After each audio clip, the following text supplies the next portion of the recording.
used to say that everywhere. Come na, let's go na. That's the thing that we use, and it's really, it sounds so bad. Guys, welcome back to my channel.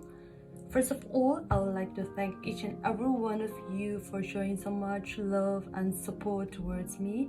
May God bless you all, and if you're new here, then kindly click the subscribe button below. So my last video about 4 mistakes that we Nagas make, there were loads of overwhelming response and comments, and which I really appreciate. You all have put so much effort in making me grow each and every day, and I'm so thankful to you all. So today's video will be beyond talking about career and education, so stay tuned and watch till the end.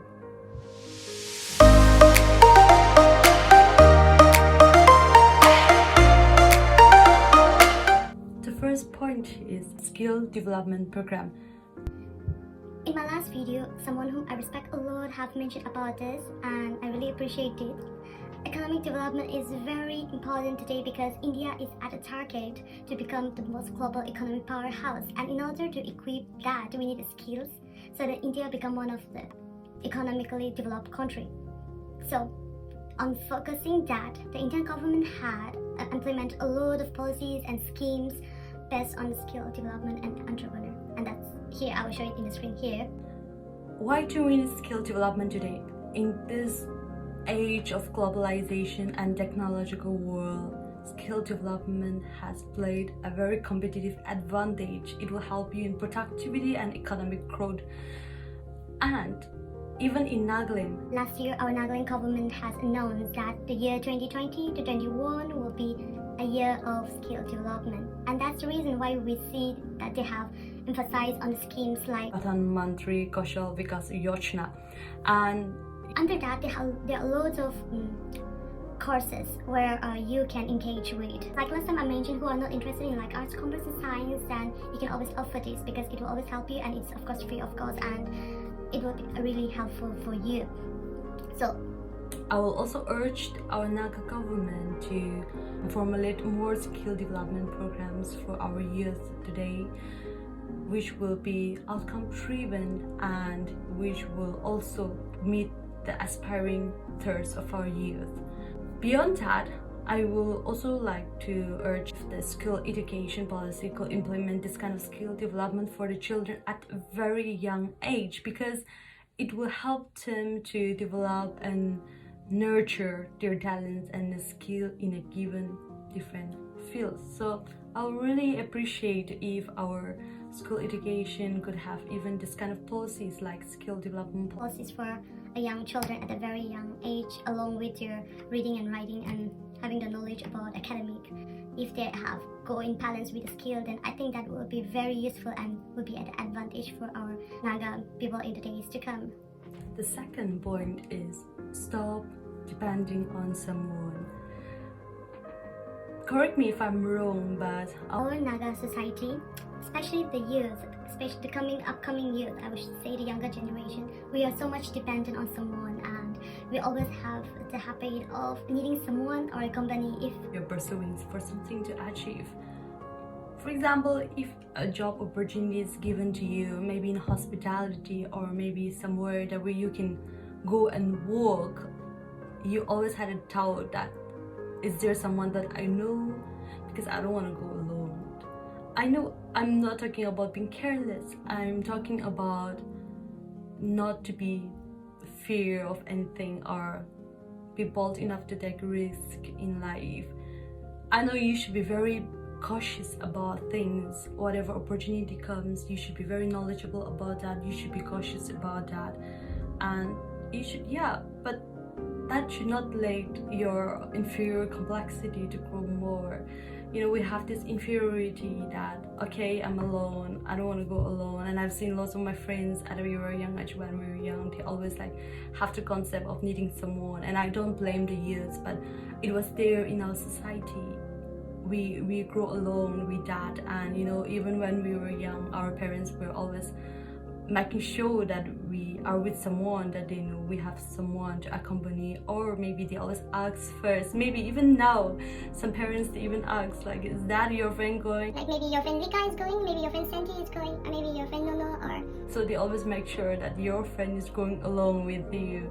And you know, that's the reason why we lose lots of opportunity that comes our way, because we are not ready to grab it and take the risks and go forward with that. But I will tell you, at the end of the day, it is about you and yourself. So stop depending on someone and just grab the opportunity. And I will tell you that you will never regret. You will never ever regret in your life. The third point is sharing knowledge and helping each other. Correct me if I'm wrong, but in our Naga society, if someone becomes more knowledgeable as they acquire more knowledge, they become more greedier and selfish. And you know, whenever people ask help from them, they really ignore. They really don't want to help because they just want to keep that for themselves. Like, if you got an opportunity, if you know something about an opportunity, then you never try to share with someone. You just try to keep it for yourself. I'm not talking about people who have been really helping people. I really appreciate that. This is not for you. I'm talking about the maturity point of view, because I have seen and I've experienced a lot. And that's the reason, why we need to help each other. You know, you think that you growing alone is a success, but no, that's not a success, and that is not helping our society to grow at all. See, when you're helping someone, you grow together with them and they grow along with you, and that's how the society change, and that is how we call success. For me, in my case, I'm not a person who is very knowledgeable, who is not an intellectually high person, but I'm a very average person. But whenever someone asks help from me, I can't help them much, but I just try my best with whatever I can. And that's how, you know, I learn more from them when I help them. So you can ask my friends, any of my friends, and I'm pretty sure they will agree to that. So I will really urge our Naga friends to help each other and render your help to someone in terms of like knowledge if they need you, because they have faith in you and they know you can do it. So let's grow together and bring a change in our society. And the fourth point is stop using native language in English. So I will tell you this, and I'm pretty sure you're gonna agree with me. For example, when you say Naga means kun kun tagishi, means like, and when we speak in English we say who were there, who. There is no who. And if, for example, when we say kiki huishi, right, we say what happened, and it's really funny, you know. It is used only by our especially Naga society, and we should be very careful about that. I'm not talking about accent. Everyone has their own accent, and I'm not talking about a fluent English. Leave that aside, because even I'm not good at all. But I'm talking about using native language, and especially we Nagas, we are so fond of the word na. I think na in every word. Like, for example, in Nagamis, if we say ki hubuna, everything ahibina, ki kurubuna. Everywhere you use na, that when you start speaking English, you start adding na in your English. For example, what to do na? Where will I go na? What will I eat na? Everywhere you use na, and I'm pretty sure you will agree to that. And I'm pretty sure out of 100, 99% have used that. Even I used to say come na, let's go na. That's the thing that we use, and you know, it's really, it sounds so bad. And one worst thing is that we Naga, when we speak English, we try to sound broken. I mean, intentionally, right? Like, I come, you go. I come, you come. You go, I go. That's how we use, and you know, we become so habituated that sometimes we just start speaking that way.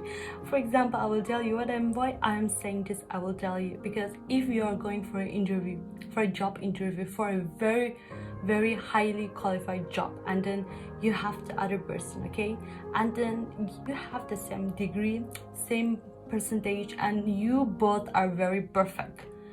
But when you start speaking, if someone, the interviewer, ask you a question, they'll be something about yourself. Okay, my name is Na. That's how you start. You know that will be a very big no. Even if I am an interviewer, or if you are an interviewer, and then when someone in front of you started speaking na in every word and started speaking all the jumbled up English words, then I'm pretty sure you won't be impressed at all. So yeah, let's try to avoid using that, using na in English. Yeah, I know sometimes we just use it intentionally, but it sounds okay for us because we're so used, it sounds so okay to us. But once you go out and expose yourself, and when you go for an interview, that's the time when you will realize that you unintentionally use na in every word, and out of nervous you might have used na more than 100 times in your interview or in a public speech or maybe in public speaking. So let's try to avoid using that. So that's the end of my today's video. I hope you have enjoyed it. If you have enjoyed it, then kindly click the like button and please share to your friends. And if you want more of this video, or if you want to suggest me any kind of videos, then kindly comment down below, and I will see you in the next video. Bye.